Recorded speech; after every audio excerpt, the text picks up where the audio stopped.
Oke, ini ayat ke-91. Saya bacakan dulu ayat ke-90 sebagai konteks. Ya. Jadi pada ayat ke-90, Yusuf, saudara-saudara Yusuf kemudian terkaget gitu ya, karena mereka akhirnya tahu bahwa di hadapan mereka Al-Aziz adalah Yusuf alaihissalam. Ya. Qalu a'innaka la anta Yusuf. Mereka berkata, apakah kamu adalah Yusuf? Gitu ya. Tapi apakah di sini adalah apakah yang berupa keyakinan sekaligus kaget gitu ya. A'innaka, apakah kamu benar-benar, inna la anta Yusuf, ada lam taukid di situ ya. Jadi ini seolah-olah mereka berkata, sesungguhnya kamu ini benar-benar Yusuf gitu ya, kira-kira seperti itu. Qala ana Yusuf wa hadha akhi. Ya, dia berkata, saya adalah Yusuf dan ini adalah saudara saya. Ya, kita sudah menjelaskan kenapa Yusuf perlu menjelaskan bahwa Bunyamin adalah saudaranya. Pertama sebagai bentuk keyakinan pada mereka. Yang kedua sebagai untuk dalam tanda kutip ya mempermalukan, karena sebelumnya mereka ketika Bunyamin dituduh mencuri, mereka justru memberatkan tuduhan itu dengan mengatakan bahwa saudara Bunyamin pun dulu ada yang mencuri ya, sehingga ini seolah-olah mengatakan ya ini saudara saya Bunyamin gitu ya, kalian mau apa, kira-kira seperti itu ya, karena sebelumnya mereka memberatkan tuduhan bahwa Bunyamin adalah sebagai seorang pencuri. Qad manallahu alaina, ya, qad manallahu alaina, sesungguhnya Allah telah melebihkan karunia-Nya di atas kepada kami. Sesungguhnya Allah telah qad manallahu alaina, sesungguhnya Allah telah memilih kami gitu ya. Sesungguhnya Allah telah memilih kami, kira-kira seperti itu. Innahu mayyattaqi wa yasbir, dan barang siapa yang bertakwa dan bersabar, fa innallaha la yudhi'u ajral muhsinin, sesungguhnya Allah tidak akan menyia-nyiakan balasan orang yang berbuat ihsan, gitu ya. Jadi ini ayat ke-90, Yusuf kemudian mengafirmasi, melakukan afirmasi atau penguatan bahwa dia adalah Yusuf, ya, Yusuf yang dulu dibuang ke sumur oleh mereka bersepuluh gitu ya. Nah, sekarang kita masuk ke ayat ke-91.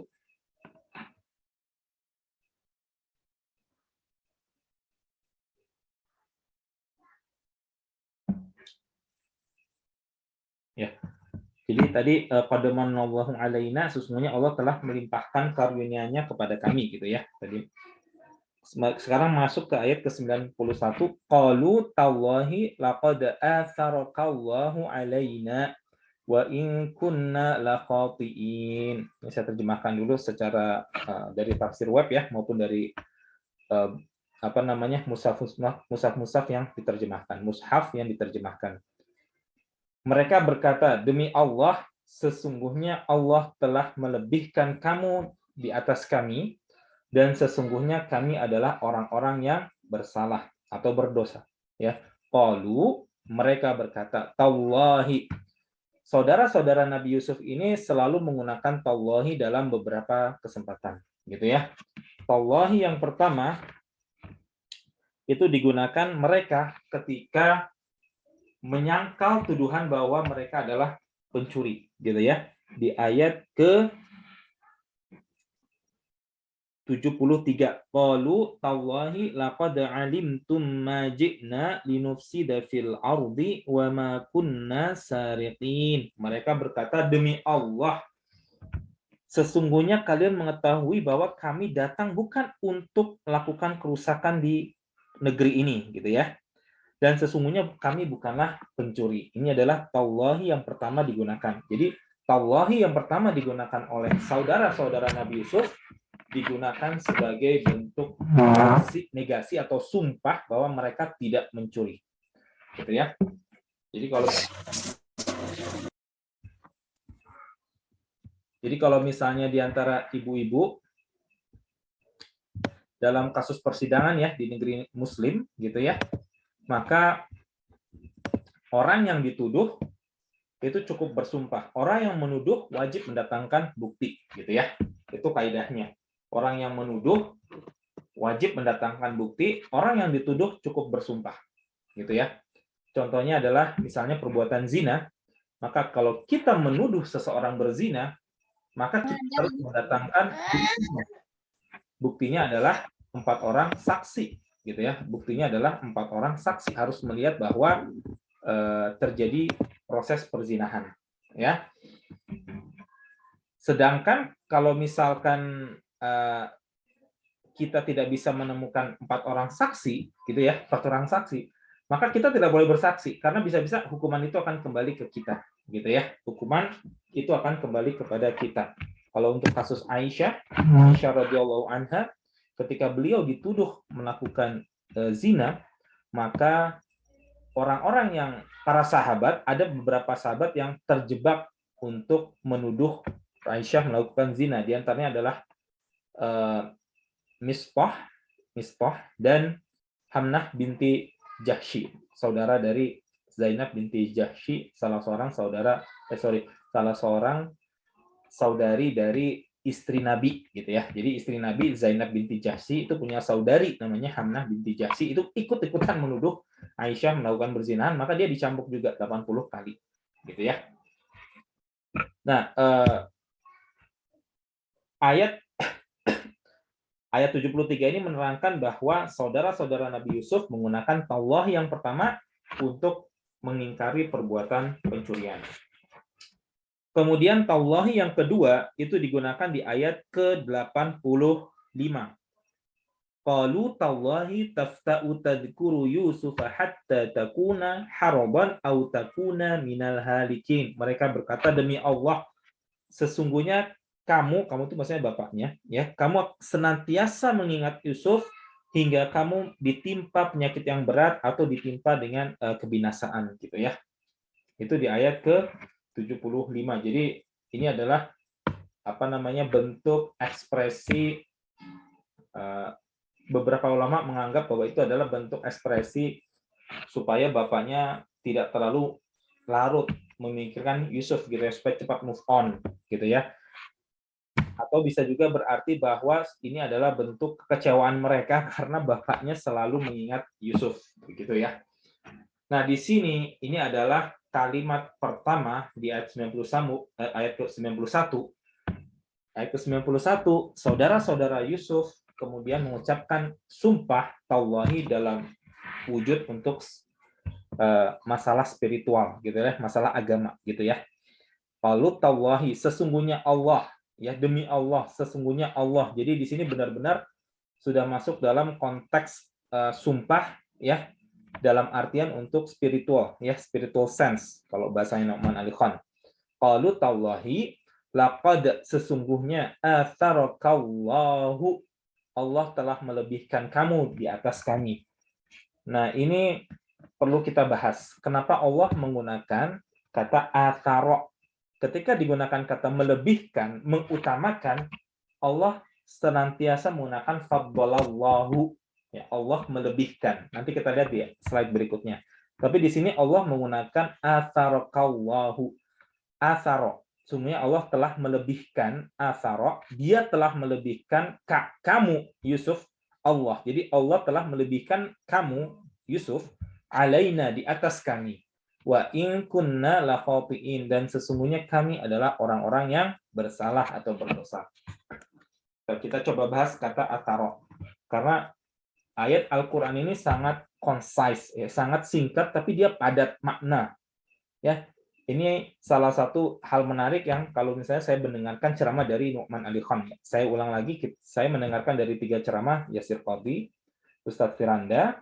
2 orang ini karena sama-sama dari Madinah, pola pikirnya hampir sama dengan kitab-kitab tafsir klasik seperti Ibnu Katsir maupun yang kontemporer As-Sa'di. Tapi Nu'man Ali Khan adalah seorang ahli bahasa, gitu. Ahli bahasa.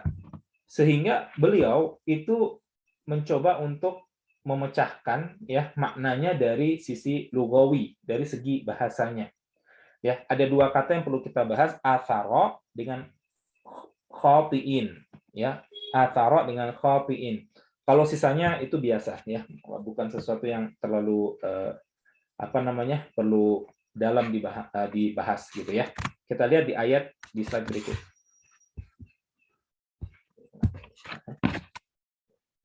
Di ayat ini, di ayat Al-Baqarah ayat 47, ya bani Israil adhkuru ni'mati allati an'amtu 'alaikum wa anni faddaltukum 'alal 'alamin.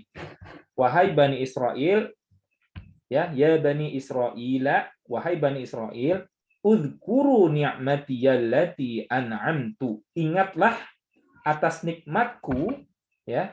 Udhkuru, ingatlah nikmatku allati an'amtu alaikum, yang telah aku anugerahkan kepada kalian, ya.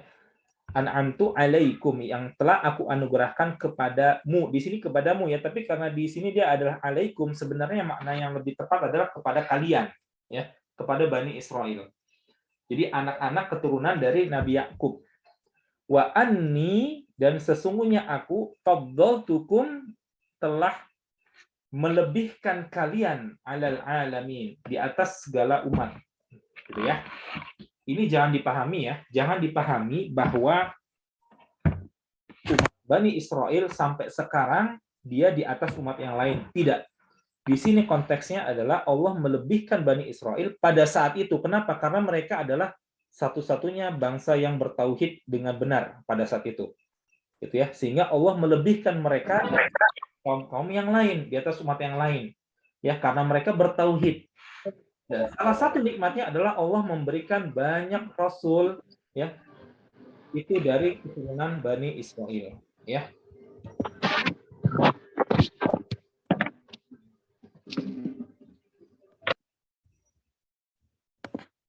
Ya, beberapa nabi dari Bani Israel, Yusuf, ya, itu adalah yang pertama ya. Kemudian Nabi Musa juga dari Bani Israel, Nabi Harun, banyak, Nabi Yahya, Nabi Zakaria, Nabi Isa, ya, itu semua dari Bani Israel. Nabi Daud, ya, Nabi Sulaiman, maaf ya terlewat ya, itu juga dari Bani Israel, ya. Itu adalah salah satu bentuk nikmat Allah kepada mereka, dan Allah telah melebihkan mereka di atas umat-umat yang lain karena mereka bertauhid, ya, pada zaman itu. Tapi bukan berarti pada zaman ini mereka di atas bangsa yang lain. Ya, karena di zaman sekarang banyak orang-orang yang beranggapan Palestina adalah haknya orang Israel, orang-orang Bani Israel, maaf yang lebih tepat, Bani Israel, ya. Dan orang Muslim sayangnya ada yang berpendapat begitu juga dengan tafsiran ayat ini. Padahal ayat ini konteksnya adalah keutamaan yang dimiliki oleh Bani Israel itu disebabkan karena mereka bertauhid kepada Allah pada saat itu. Ya, dan ketika Nabi Muhammad turun, kewajiban orang-orang Bani Israel seharusnya mengikuti Nabi Muhammad. Apa dalilnya bahwa Palestina atau Syam itu tidak apa dalilnya bahwa Syam itu bukan lagi menjadi hak eksklusif Bani Israel, gitu ya? Bukti yang paling otentik adalah para sahabat sendiri. Para sahabat paling memahami tentang Quran, paling memahami tentang hadis, tapi mereka menaklukkan Syam. Termasuk diantaranya adalah Baitul Maqdis. Berarti itu membuktikan bahwa ya keutamaan yang dimiliki bangsa adalah ketika mereka bertauhid kepada Allah, gitu ya. Seperti di surat Ali Imran, kalau tidak salah di ayat ke-110 ya. Ayat ke-110, kuntum khaira ummatin ukhrijat lin-nasi ta'muruna bil ma'rufi wa tanhauna 'anil munkari wa tu'minuna billah. Ya, kalian adalah sebaik-baik umat yang dikeluarkan kepada manusia, yang memerintahkan kepada ta'muruna bil ma'ruf, yang memerintahkan kepada kebaikan, wa tanhauna 'anil munkar, dan melarang kemungkaran ya, atau kerusakan, dan wa tu'minuna billah, dan beriman kepada Allah, ya, beriman kepada Allah. Jadi konteks ayat ini adalah supaya kita paham bahwa Bani Israel diutamakan di atas kaum yang lain karena mereka bertauhid kepada Allah, gitu ya. Nah, yang paling penting adalah kenapa digunakan faddaltukum di sini, melebihkan. Kalau diartikan bahasa Indonesia sama-sama melebihkan ya. Tadi juga sama, melebihkan. Kalau di slide sebelumnya, Atharoka ini diartikan melebihkan, sama-sama melebihkan. Atharok dengan faddola yufaddilu, melebihkan. Kenapa di sini digunakan kata faddola yufaddilu, tapi di sini digunakan atharo fa'ala yufa'ilu yu'athiru, gitu ya kalau tidak salah. Nanti saya akan coba cari wazannya bagaimana. Ini adalah contoh memahami kenapa digunakan kata athar, ya. Kita lihat di surat Al-Fat ayat ke-29. Muhammadur Rasulullah, Muhammad adalah utusan Allah, walladzina ma'ahu asyidda'u 'alal kuffari, yang orang-orang bersama dia keras terhadap orang-orang kufar, orang-orang kafir, ruhama ubainahum, dan berkasih sayang dengan sesama mereka. Tarahum ruk'an sujjadan yabtaguna fadlan minallahi wa ridwana, ya. Tarahum, kamu melihat mereka ruk'an sujud, sujjadan sujud, ya, rukuk dan sujud, yabtaguna fadlan minallah, mencari, di sini diartikan fadlan adalah karunia Allah, ya. Jadi fadla adalah orang yang karunianya itu lebih daripada yang lain, nikmatnya lebih daripada yang lain, itu sebenarnya maknanya, ya. Keutamaannya lebih daripada yang lain.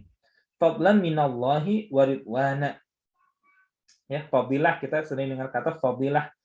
Fadilah salat, apa fadilah salat untuk apa namanya, salat duha misalnya, fadilahnya adalah sebagai sedekah dari tiap-tiap sendi. Fadilah, keutamaan. Ya, keutamaan. Simahum fi wujuhihim, ya, simahum fi wujuhihim. Simahum ini sebenarnya kamu mengenali mereka, itu yang lebih tepat, ya. Di sini diartikan tanda-tanda mereka tampak. Simahum adalah kamu mengenali, dapat dikenali dari mereka pada wajah-wajah mereka, fi wujuhihim min atharis sujud. Nah, ini yang penting, dari bekas sujud mereka. Jadi athar, ya, dengan kata sama dengan athara, itu di sini diartikan sebagai bekas. Di sini bekas sujud. Ya, jadi kalau misalnya kita selalu mendengar ustadz-ustadz kita yang menggunakan athar sahabat, gitu ya. Athar sahabat, maka adalah jejak-jejak sahabat, gitu ya. Ahlul athar adalah orang-orang yang dikatakan dia mengikuti athar, mengikuti apa namanya, hadis-hadis dari Rasulullah Shallallahu Alaihi Wasallam. Dzalika masaluhum fit Taurah. Demikianlah sifat-sifat mereka dalam Taurat, wa masaluhum fil Injili, dan sifat-sifat mereka dalam Injil, kazar'in akhraja syat'uhu fa'azarahu fastaghlaba fastawa ala suqih. Yaitu seperti tanaman yang mengeluarkan tunasnya, maka tunas itu menjadikan tanaman itu kuat, lalu menjadi besarlah dia dan tegak di atas lurus pokoknya. Yu'jibu zurra'a liyaghidha bihimul kuffar. Tanaman itu menyenangkan hati penanam-penanamnya karena Allah hendak menjengkelkan hati orang-orang kafir dengan kekuatan orang-orang mukmin. Wa'adallahu alladhina amanu, dan Allah telah berjanji, ya, kepada orang-orang yang beriman, wa amilus solihati, dan orang-orang yang beramal soleh, minhum, dari mereka, maghfiratan wa ajran azima, ya, maghfirah, ampunan, dan balasan yang besar, ya, pahala yang besar. Oke, jadi di sini athara itu diartikan sebagai jejak, ya. Sebenarnya kalau saya dengar dari Ustaz Muhammad Ali Khan, athara ini bermakna sesuatu yang tertinggal, ya, sesuatu yang tertinggal. Jadi kalau misalnya ada gedung dihancurkan, gitu ya, kemudian dibereskan, maka yang tertinggal itu adalah atharnya, ya, atharnya. Jadi puing-puing reruntuhan, gitu ya, reruntuhan, maka dikatakan sebagai athar. Jadi kalau misalnya kalimat tadi ini, qalu tallahi laqad atharaqallahu alaina, berarti mereka mengatakan bahwa demi Allah, sesungguhnya Allah telah menyisakan kamu, ya, sedangkan kami ini sudah tidak ada siapa-siapa lagi. Paham ya, Ibu ya? Jadi di sini maksudnya atharaqallahu alaina, maksudnya adalah Allah telah menyisakan kamu ya sendirian, sedangkan kami sudah tidak akan tidak akan terkenal gitu. Allah hanya mencatat nama Nabi Yusuf di surat ini, sedangkan sisa-sisa ayat yang sisa-sisa sisa-sisa saudara yang lain itu tidak akan dikenal namanya oleh umat Nabi Muhammad Shallallahu Alaihi Wasallam. Walaupun dicatat dalam Injil ya, tetapi Allah mengutamakan Nabi Yusuf di atas yang lain. Allah yang mengangkat Nabi Yusuf di sini, lalu Allah menghilangkan seolah-olah tidak ada peran sama sekali daripada saudara-saudaranya yang lain. Ya, walaupun dalam arti secara akal gitu ya, kita tahu bahwa saudara-saudara yang lain ini tentu orang-orang yang insya Allah dia beriman juga gitu ya, dan pasti ada beban, pasti ada kebaikan juga yang dilakukan oleh para saudara-saudaranya gitu. Tapi Allah di sini ya menegaskan bahwa ya saudara-saudara Yusuf di sini menegaskan bahwa Allah telah mengangkat Nabi Yusuf ya seolah-olah hingga akhir zaman ya hanya ada Nabi Yusuf yang terkenal di zaman itu gitu ya.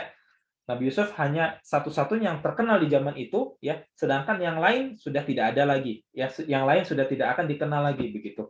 Kira-kira seperti itu. Ataro sisa-sisanya. Jadi menyisakan Nabi Yusuf yang lain nggak ada begitu kira-kira ya. Moga-moga bisa dipahami. Melebihkan di sini maksudnya adalah benar-benar hanya Nabi Yusuf yang muncul, yang lainnya itu sudah tidak kedengaran lagi perannya begitu kira-kira. Moga-moga bisa dipahami ya. Athar, karena di sini athar itu maksudnya adalah sesuatu yang tertinggal. Ya, di sini dikatakan atharakallahu alaina, berarti Allah membuat kamu unggul ya, sedangkan kami tidak akan pernah dikenal lagi. Kira-kira seperti itu ya. Jadi di sini mereka benar-benar humble themselves. Jadi mereka benar-benar menundukkan posisinya. Sudah benar-benar merendahkan dirinya, ya. Sudah benar-benar merendahkan dirinya. Wa in kunna la khati'in, dan sesungguhnya kami adalah orang-orang yang bersalah atau berbuat dosa. Khati'a yaqta'u itu adalah kesalahan yang besar. Khati'a ya, kata khati'in itu asal katanya dari khati'a yaqta'u adalah kesalahan yang besar. Jadi mereka mengakui bahwa dulu ya atau sampai saat ini kami tergolong orang-orang yang berbuat dosa besar begitu ya. La khati'in. Oke. Ini ada dua pendapat di sini. Dua pendapat sebelum saya masuk ya. Lanjut. Dua pendapat itu dalam arti gini. Kalau Ustadz Firanda dan Ustadz Yasir Qadhi, karena mereka memiliki basic yang sama-sama dari lulusan Madinah, maka pola pikir mereka agak-agak mirip ya dalam konteks ini.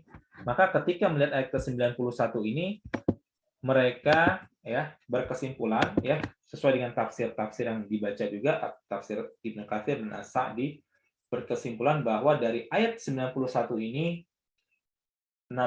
saudara-saudara Nabi Yusuf alaihissalam telah bertaubat dari ayat ke-91 ya. Jadi ketika mereka berkata bahwa Allah telah melebihkan kamu di atas kami ya, menyisakan kami sedangkan kami sudah tidak ada siapa-siapa lagi, kami bukan siapa-siapa lagi begitu ya. Dan kami termasuk orang-orang yang bersalah berdosa, maka menurut mereka berdua dan menurut dari kitab-kitab tafsir, saudara-saudara Nabi Yusuf sudah bertaubat gitu ya. Dari ayat ke-91 ini. Ini adalah ungkapan taubat mereka. Nah, kalau Ustadz Nu'man Ali Khan beserta gengnya ya gitu ya, beserta grup di Bayinah, Al-Bayinah, tidak terlalu teryakinkan dengan pendapat tersebut karena kalimat di sini kurang satu hal gitu ya. Kurang satu hal. Ketika orang meminta maaf ya, orang minta maaf, maka harusnya ada kalimat yang paling penting bahwa kami memohon maaf atau kami meminta maaf, maafkan kami. Gitu ya. Maafkan kami. Ya, jadi di ayat ke-91 ini tidak nampak gitu bahwa saudara-saudara Yusuf ini secara langsung meminta maaf kepada Nabi Yusuf. Tetapi hanya sekedar Allah sudah melebihkan kami, kamu di atas kami bukan siapa-siapa dan kami berdosa gitu. Tidak ada kalimat secara terus terang bahwa mereka meminta maaf kepada Yusuf gitu ya, secara harfiahnya tidak ada. Tapi wallahu alam, kalau dari ayat-ayat berikutnya yang nampak adalah saudara Nabi Yusuf ini benar-benar bertaubat begitu ya. Karena nanti di ayat-ayat berikutnya saudara-saudara Nabi Yusuf ini disuruh apapun oleh Nabi Yusuf, ini mereka ngikut gitu loh. Dan terutama nanti ketika mereka bertemu bapak mereka, mereka pun meminta kepada bapak mereka supaya mereka diberikan ampunan ke atas dosa mereka, ya, ke atas dosa-dosa mereka. Jadi kata la khati ini nanti diulang lagi di ayat ke-97, qalu ya abana astaghfir lana dzunubana inna kunna khati'in. Wahai ayah kami, mintakanlah ampunan ke atas kami dari dosa-dosa kami, sesungguhnya kami adalah orang-orang yang berdosa. Ya. Lalu kenapa tidak ada kata apa namanya? Tidak ada kata kami minta maaf? Bisa saja, ya, karena Al-Quran ini kan dia hanya mencuplik ya kalimat-kalimat penting yang bisa dijadikan oleh pelajaran hingga akhir zaman, gitu ya. Maka di sini bisa saja ya bahwa mereka juga mengeluarkan kata untuk minta maaf secara langsung, tetapi Allah menekankan bahwa kalimat yang penting adalah yang ini, ayat ke-91 ini, ya. Sedangkan itu dianggap tidak penting, gitu ya. Itu dianggap sudah termasuk dalam cakupan ayat ini, begitu. Ya, karena ayat-ayat dalam Quran kita harus paham bahwa dia adalah padat dan singkat, ya, sehingga kita bisa mengekstrak, mengambil banyak pelajaran dari ayat-ayat Al-Quran, begitu. Ya. Jadi yang lebih tepat adalah mereka benar-benar bertaubat atas dosa mereka, insya Allah, itu ya dari kitab-kitab tafsir. Kita lihat ayat ke-92 sekarang ya. Qala la tathriba 'alaikumul yaum, ya, dia berkata, pada hari ini tidak ada cercaan terhadap kalian, ya. La tathriba, tidak ada cercaan terhadap kalian, 'alaikumul yaum, pada hari ini, gitu ya. Yaghfirullahu lakum, ya, semoga Allah mengampuni kamu, ya, wa huwa arhamur rahimin, dan dia adalah maha penyayang di antara para penyayang, gitu ya. Oke. Kalimat la tathriba 'alaikumul yaum yaghfirullahu lakum wa huwa arhamur rahimin, saking agungnya, saking besarnya kalimat ini, Nabi Muhammad Shallallahu Alaihi Wasallam menggunakan lagi kata ini ketika beliau menaklukkan Mekah. Jadi ketika menaklukkan Mekah, beliau berada di Ka'bah, ya. Lalu beliau mengatakan kepada orang-orang Mekah, ya, orang-orang yang dulunya selalu memerangi beliau, gitu ya. Lalu ketika Nabi Muhammad masuk sebagai pemenang di kota Mekah, maka Rasulullah mengatakan, Rasulullah menanyakan kepada kaum Quraisy terlebih dahulu, kira-kira apa yang akan saya lakukan terhadap kalian, gitu ya. Itu yang pertama kali Rasulullah katakan kepada kaum kafir Quraisy. Maka kaum kafir Quraisy lalu mengatakan hal-hal yang baik, ya. Engkau adalah saudara kami yang baik, anak dari saudara kami yang baik, ya. Akhul karim wa banu akhil karim, gitu ya. Engkau adalah saudara kami yang baik dan kamu adalah anak dari saudara kami yang baik, begitu. Maka Rasulullah mengatakan qala la tathriba 'alaikumul yaum. Qala la tathriba 'alaikumul yaum, ya. Jadi Rasulullah mengatakan bahwa aku akan mengatakan apa yang saudaraku Yusuf katakan sebelumnya, la tathriba 'alaikumul yaum, pada hari ini tidak ada cercaan terhadap kamu. Yaghfirullahu lakum, semudah-mudahan Allah mengampuni kamu, wa huwa arhamur rahimin, dan dia adalah maha penyayang di antara para penyayang. Oke, la tathriba. Tathriba ini adalah celaan atau cercaan. Ini asal katanya dari tarbun. Tarbun itu adanya tarbun artinya itu adalah untuk untuk mencabut daging, ya, untuk mencabut daging dari, jadi kalau kita bayangkan begini, ada lambung begitu ya, lalu kita buka lambungnya, lalu keluarlah isi kotorannya, kira-kira seperti itu, ya. Kalau kita buka isi lambung lalu keluarlah isi kotorannya, itu seperti itu kata tarbun, gitu ya. La tathriba berarti kita membuka aib mereka, gitu ya, kita celak, gitu, kira-kira seperti itu. Ya, ini asal katanya juga sama dengan Yathrib, Madinah. sebelum kemudian Rasulullah menggantinya menjadi Madinah, nama dari kota itu adalah Yathrib. Ya, kemudian Rasulullah masuk, lalu ini diganti menjadi Yathrib. Ya, dan Allah menegaskan bahwa kata Yathrib itu tidak boleh digunakan lagi oleh kaum muslimin selamanya.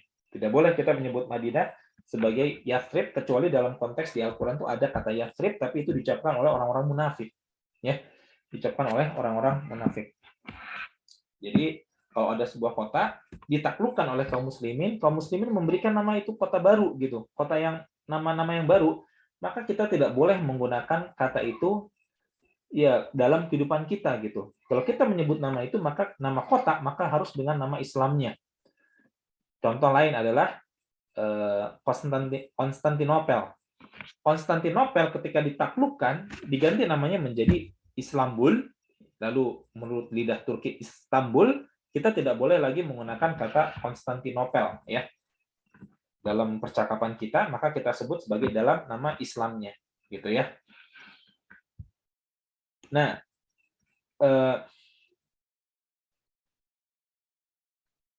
ini juga ada sedikit perbedaan pendapat lagi, ini saya jelaskan saja supaya ibu-ibu tidak kaget kalau ibu mendengarkan dari ceramah yang lain gitu ya. Dari ulama-ulama yang mereka asalnya basisnya dari Saudi, dari Madinah, maka ini ayat 92 itu menunjukkan tentang ampunan Yusuf, amnesti Yusuf terhadap saudara-saudaranya. Ya, la tathriba alaikumul yaum. Tidak ada lagi cercaan terhadap kamu mulai hari ini dan seterusnya. Ya, mulai hari ini dan seterusnya. Dan ini dibuktikan oleh Nabi Yusuf ketika bertemu dengan bapak mereka di ayat ke-100. Ketika Nabi Yusuf mengatakan,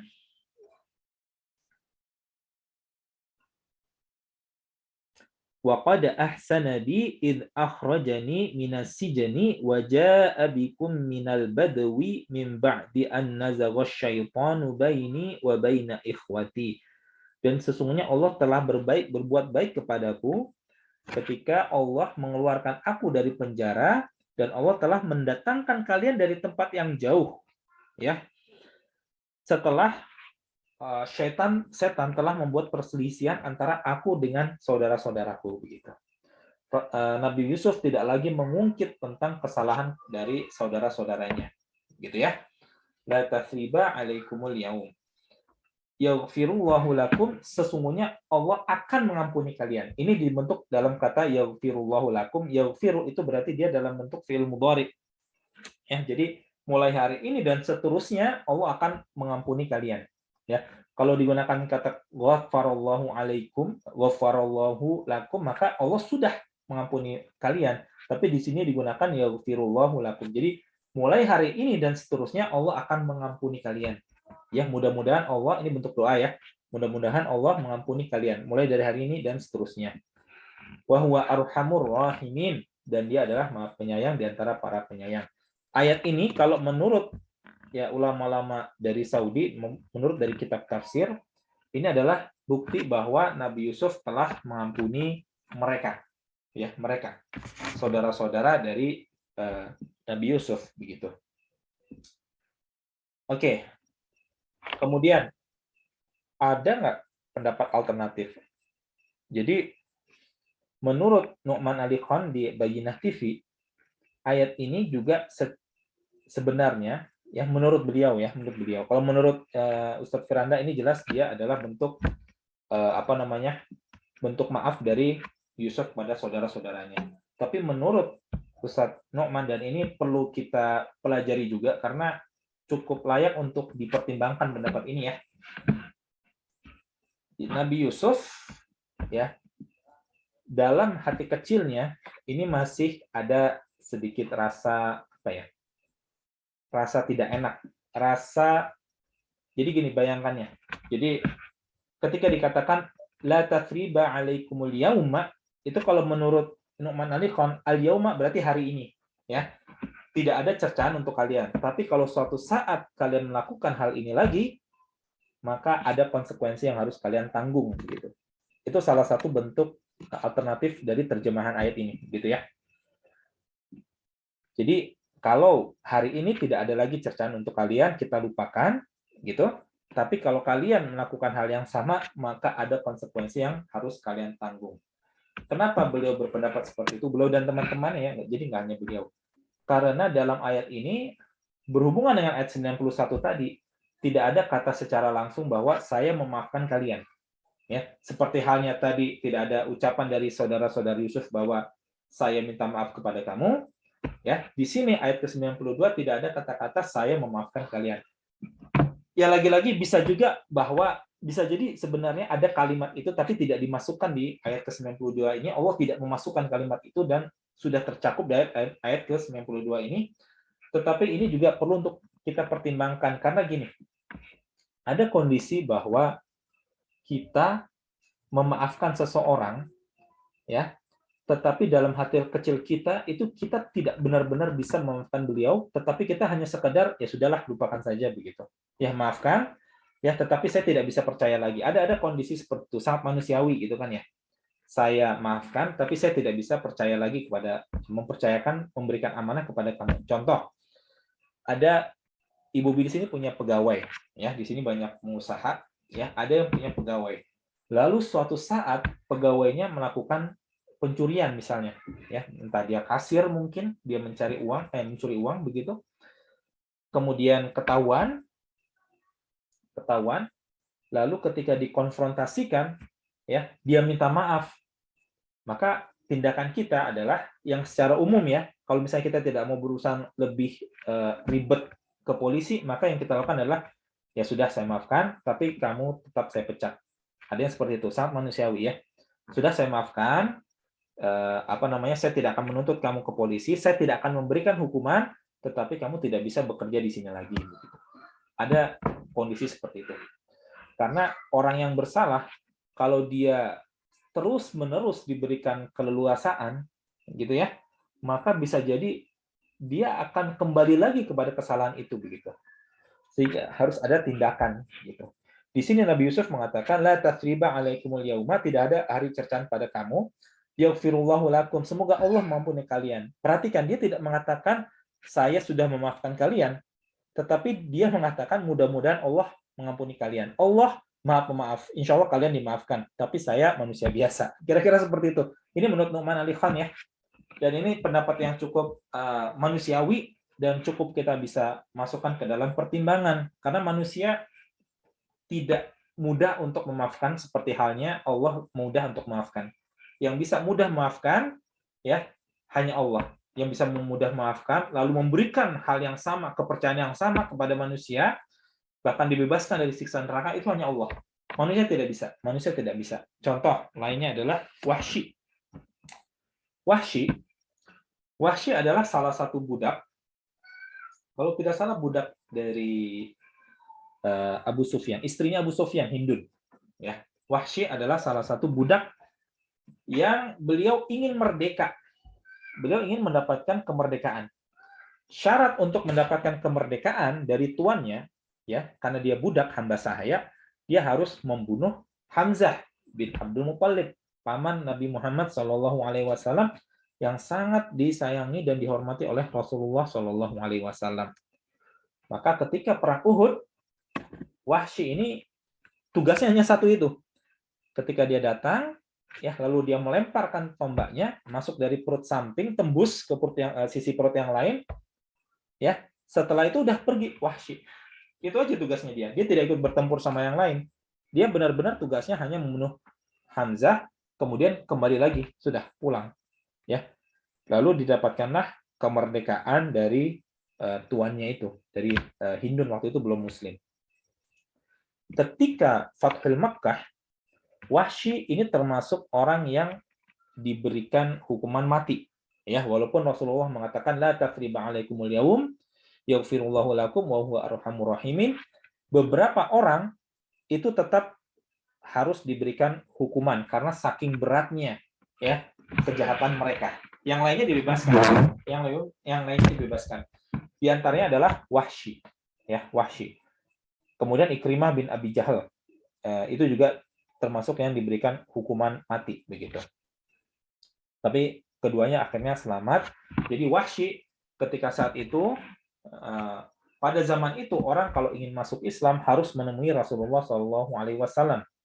Maka Wahsy datang ke Mekah ya dengan menggunakan penutup muka begitu. Dia berusaha menutup mukanya. Ya. Lalu datang ke Rasulullah SAW ya, kemudian dia membuka tudungnya, tutup mukanya, lalu Wahsy mengucapkan syahadat di depan Nabi. Nabi ketika tahu bahwa itu adalah Wahsy, kemudian Nabi mengatakan, coba ceritakan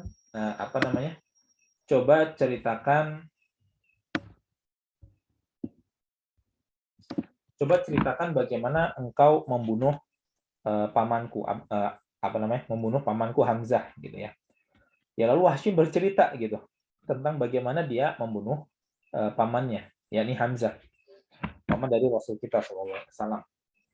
Setelah Rasulullah mendengarkan cerita dari Wahsy, maka Rasulullah mengatakan Allah mengampuni dosa dosa mereka sebelum masuk ke dalam Islam, gitu ya. Jadi ini tetap berlaku. Tetapi Rasulullah mengatakan ke Wahsy, saya tidak bisa lagi melihat kamu. Jadi kalau misalnya Wahsy di suatu tempat lalu kelihatan Rasulullah, maka Wahsy itu harus langsung menyingkir. Masya Allah. Ya, hukuman.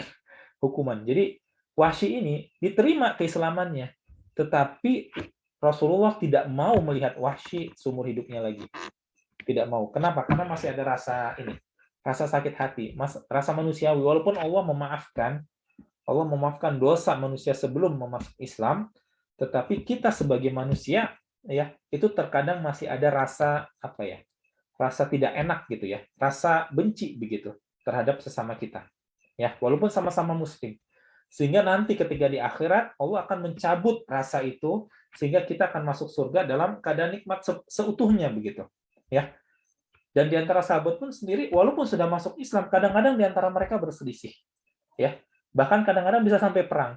Tetapi wallahu a'lam insyaallah semuanya akan diterima amalnya lalu akan masuk ke surga dan Allah akan mencabut rasa dendam dari hati-hati mereka gitu. Ya. Jadi kita tidak boleh menghakimi sahabat, Wahsy termasuk sahabat, tetapi kita harus paham sisi manusiawi dari seseorang. Ya, orang boleh memaafkan, ya, tetapi kita tidak bisa memaksa hubungannya untuk kembali lagi seperti sedia kala. Tidak bisa seperti itu ya, karena Allah Maha Pengampun, manusia tidak. Allah Maha mengampuni dosa-dosa manusia, ya, tetapi manusia tidak punya kapasitas seperti itu, tidak punya kemampuan sebesar itu. Oke, ini patut kita pertimbangkan. Ya, pendapat ini ya dari Nu'man Ali Khan dari Bayyinah TV berpendapat bahwa Nabi Yusuf dia tidak benar-benar bisa melupakan apa yang telah dilakukan oleh para saudaranya ini. Karena para saudaranya ini yang menyebabkan penderitaan-penderitaan Nabi Yusuf berikutnya. Ya, titik awalnya itu dari ketika mereka membuang Nabi Yusuf ke dalam sumur begitu. Ya, mereka yang menyebabkan semua rangkaian kejahatan ini gitu. Semua penderitaan ya sampai Yusuf masuk penjara itu semuanya disebabkan oleh si saudara-saudara dari Nabi Yusuf ini. Ya. Ya, jadi ini dua sisi. Yang pertama, ini bisa berarti bahwa Nabi Yusuf benar-benar memaafkan mereka seutuhnya, tetapi ada pendapat lain dan ini cukup masuk akal sebagai pelajaran untuk kita semua. Ya. Karena itu bisa menjelaskan ayat ke-93 di sini. Ya. Idhabu biqamisi hada fa'alquhu ala wajhi abi ya'ti basira wa'tuni bi ahlikum ajma'in. Idhabu, pergilah kalian biqamisi, dengan baju gamisku ini. Nah, perhatikan. Surat Yusuf ini terkait dengan mimpi yang pertama tentang mimpi, yang kedua tentang qamis, tentang baju. Ya, berulang kali. Mimpi yang pertama adalah mimpi Nabi Yusuf, kemudian mimpi para penghuni penjara ada 2 mimpi, lalu ada mimpi raja. Ya, ada 3 mimpi. Ada 4 mimpi, maaf. Penjaranya ada 2 mimpi. Kemudian gamis ada 3 kesempatan. Pertama ada di ayat ke-18 kalau tidak salah. Ya. Waja'u ala qamisihi bidamin kadhib. Mereka membawakan baju gamis yang dilumuri oleh darah palsu. Ya, ini adalah baju yang digunakan sebagai bukti yang menipu, ya, bukti yang menipu, bukti yang berbohong, ya, bukti yang salah, bukti yang dibuat-buat. Oke, jadi ini buktinya memang salah sejak awal. Kemudian yang kedua adalah baju yang dirobek oleh Zulaikha, ya, yang disebutkan di ayat ke 25. Wastabaqal baba wa qaddat qamisahu min duburin wa alfaya sayyidaha ladal bab. Dan mereka berlomba untuk mencapai pintu, gitu ya. Lalu robeklah, koyaklah bajunya dari belakang, ya. Wa alfaya sayyida, lalu mereka menemukan tuannya, ya, ada di depan pintu. Nah, baju yang kedua ini, ya, baju yang kedua itu adalah baju yang memberikan bukti kebenaran, bukti nyata. Jadi bukti yang pertama itu adalah bukti yang palsu, ya, yang tidak bisa menipu mata orang yang beriman, ya, mata dari Nabi Yakub, ya kan? Yang di ayat ke-18 tadi. Qala bal sawalat lakum anfusukum amra fasabrun jamil wallahul musta'anu ala ma tasifun. Ayat ke-18 setelahnya tadi, ya. Jadi sesungguhnya hati kalian sendiri yang menganggap itu sesuatu yang baik. Kesabaran yang indah, sungguhnya Allah Allah penolong dari apa yang kalian rencanakan, apa yang kalian tipu dayakan, begitu. Jadi yang pertama adalah baju yang dilumuri oleh darah palsu ini tidak bisa menipu mata atau basirah atau penglihatan dari seorang nabi, ya, seorang yang beriman.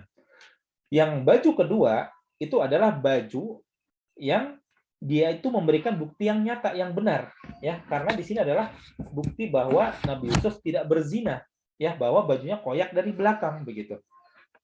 Dan baju yang tidak koyak dari belakang itu bisa dipahami oleh orang yang pintar, tetapi walaupun dia tidak beriman, ya. Untuk konteks kedua, baju yang tersebut, baju yang koyak dari belakang adalah bukti bahwa Nabi Yusuf tidak bersalah. Dan kebenaran dari Nabi Yusuf itu mampu dilihat oleh si Al-Aziz, ya, suami dari Zulaikha. Tetapi walaupun baju itu memberikan bukti kebenaran Yusuf, itu tetap tidak menyelamatkan Nabi Yusuf dari penjara. Tetap dianggap salah, ya, tetap dianggap salah. Jadi di ayat ke-35, summa badalahum min ba'di ma ra'awul ayati la yasjununnahu hatta hin. Setelah beberapa waktu, ya, lalu mereka melihat tanda-tanda kebenaran Yusuf, maka mereka memutuskan untuk memenjarakan Yusuf beberapa waktu lamanya. Jadi walaupun Yusuf mendapatkan bukti yang nyata, memiliki bukti yang benar bahwa dia tidak bersalah, tetap, ya, itu dianggap kemudian menyengsarakan Nabi Yusuf, tetap membuat Nabi Yusuf sengsara, begitu. Jadi kadang-kadang kita ini gimana, ya? Kita kalau mendapatkan sesuatu yang kita inginkan, ya, itu belum tentu akibatnya akan baik untuk kita, begitu. Kadang-kadang seperti itu. Kita harus sadar bahwa apa yang terlihat baik di depan kita ini belum tentu tuh apa yang terlihat benar untuk kita, belum tentu ke depannya itu akan selalu baik, begitu. Belum tentu. Jadi kita harus bijak dalam, ya, menimbang segala sesuatunya, ya. Tetapi di sini semuanya berjalan atas takdir Allah, ya, dan takdir Allah menentukan bahwa Nabi Yusuf harus masuk ke dalam penjara, dan itu ada hikmahnya. Kalau kita posisi Nabi Yusuf, kalau kita di posisi Nabi Yusuf, kita bisa coba pahami Nabi Yusuf ketika menjalani ini, Nabi Yusuf tidak tahu ke depannya akan seperti apa, kan gitu, ya. Makanya seorang muslim itu harus selalu pada saat ini, ya, kondisi saat ini harus dimanfaatkan untuk hal yang sebaik mungkin, ya. Karena begini, banyak orang-orang, ya, terutama motivator zaman sekarang yang agak kurang bagus ketika mereka membuat contoh bahwa orang-orang yang nilai rapotnya tidak begitu bagus lalu sekarang menjadi orang sukses. Ada motivator-motivator yang menggunakan dalil tersebut untuk membenarkan tindakan anak-anak nakal, begitu, ya. Yang seharusnya tidak seperti itu. Ya, kita harus memanfaatkan situasi kita saat ini sebaik mungkin. Kalau situasi saat ini kita adalah sebagai seorang pelajar, maka kita harus mendayagunakan waktu kita sebaik mungkin untuk belajar, begitu. Ya. Apapun yang kita alami saat ini, maka kita harus lakukan pada saat ini yang terbaik apa, gitu, ya. jangan terlalu memikirkan ke depannya bagaimana, ya. Karena banyak ya tadi motivator yang dia memberikan contoh yang buruk, ya, sehingga memberikan efek buruk kepada anak-anak kita. Gitu. Ya, di sini Nabi Yusuf di baju gamis yang kedua, Nabi Yusuf akhirnya harus berakhir di penjara, walaupun benar. Tetapi pada saat itu, walaupun Nabi Yusuf harus masuk penjara, ada hikmahnya. Ya, Nabi Yusuf kemudian ketemu orang, gitu ya, lalu beliau berdakwah, beliau memanfaatkan. Bayangkan beliau masuk penjara, tetapi beliau masih sempat berbuat dakwah, gitu. Beliau memanfaatkan kondisinya pada saat itu sebaik mungkin, begitu. Ya. Nah, di ayat ke-93 ini baju gamis ketiga, maka Nabi Yusuf menyuruh saudara-saudaranya, ini kata perintah ya, fil amr, idhabu, pergilah kalian biqamisi, dengan bajuku, hadza fa'alquhu ala wajhi abi, ya. Lalu letakkan dia. Fa'alquhu ini bukan mengusap ya, tapi letakkan, ya. Jadi bayangannya gini, orang tua mereka Nabi Yakub dalam keadaan kondisi yang sakit karena mengingat Nabi Yusuf, maka dibayangkan bahwa mereka Nabi Yakub ini seolah-olah dia berbaring di atas pembaringan, nggak bisa ngapa-ngapain, ya, dan matanya memutih karena dia saking sedihnya. Lalu Nabi Yusuf menyuruh saudaranya untuk meletakkan bajunya ke wajah bapaknya, gitu ya. Wajahi abi, bapakku, ya. Jadi ini seolah-olah bentuk posesif dari Nabi Yusuf, gitu ya. Ini seolah-olah seperti misalkan kalau bapak kita pergi lama begitu, kemudian ketika kembali, ya, kemudian anak-anaknya rebutan, ini bapakku, ini bapakku, ini bapakku. Kira-kira seperti itu, bentuk posesif karena Nabi Yusuf sudah lama sekali tidak melihat bapaknya begitu. Ya'ti basira, ya, maka akan kembali penglihatannya. Ya, jadi kita tahu bahwa Nabi Yakub matanya memutih karena kesedihannya, lalu dengan dibawakan baju gamis Nabi Yusuf diharapkan akan kembali, ya, penglihatannya. Ini ada ulama yang berpendapat bahwa ini adalah mukjizat dari Nabi Yusuf yang bisa jadi benar juga. Ada juga ulama yang mencoba untuk membuat analisis ilmiah saja begitu. Jadi Nabi Yakub waktu itu saking sedihnya, ya, sehingga menderita penyakit secara fisik. Ya, tadinya hanya psikis saja, tapi karena saking kuatnya penderitaan itu sehingga mengakibatkan efek buruk pada fisiknya, matanya buta, ya, memutih. Nah, ketika psikisnya kembali sehat, ya, lalu kembali pula kesehatannya. Ya, caranya adalah dengan menyentuh apa yang selama ini beliau rindukan, Nabi Yusuf SAW. Ya, jadi ada dua pendapat. Yang pertama adalah sebagai mukjizat dari Nabi Yusuf. Yang kedua ya tadi ada ulama yang mencoba untuk membuat analisis ilmiah. Ya, tidak apa-apa. Yang jelas penglihatan Nabi Yakub nanti akan kembali, begitu ya, dengan meletakkan baju Nabi Yusuf di wajahnya. Wa'tuni bi ahlikum ajmain, dan bawalah kepadaku, ya. Wa'tuni, dan bawalah kepadaku bi ahlikum, keluarga kalian, ya. Ajmain, semuanya. Gitu ya. Jadi Nabi Yusuf di Mesir ini dia sendiri. Ya. Di saat ini beliau bertemu dengan saudara-saudaranya. Walaupun ada masa lalu yang buruk, Nabi Yusuf tidak ingin, ya, hubungan beliau yang tadinya buruk dengan saudara-saudaranya menyebabkan Nabi Yusuf juga hubungannya jadi buruk dengan keponakan-keponakannya, gitu ya. Ada orang-orang seperti ini dan kita semoga tidak seperti itu. Kita berhubungan buruk sama rekan kerja kita, terus kemudian kita jadi berbuat buruk juga kepada anaknya. Ya, seharusnya tidak boleh seperti itu. Setiap hubungan itu sendiri-sendiri, unik gitu. Ya, setiap hubungan sendiri-sendiri alias unik. Kalau kita berhubungan buruk dengan rekan kerja kita karena alasan apapun, jangan jadikan anaknya sebagai karung samsak gitu ya. Jangan jadikan anaknya atau kerabatnya sebagai pelampiasan kekesalan kita karena kita kesal sama orang tersebut begitu. Ya, di sini Nabi Yusuf memberikan pelajaran bahwa ya walaupun ada hubungan yang buruk dengan saudara-saudaranya, ya Nabi Yusuf tetap ingin kemudian menjalin hubungan yang buruk hubungan yang baik dengan bapaknya.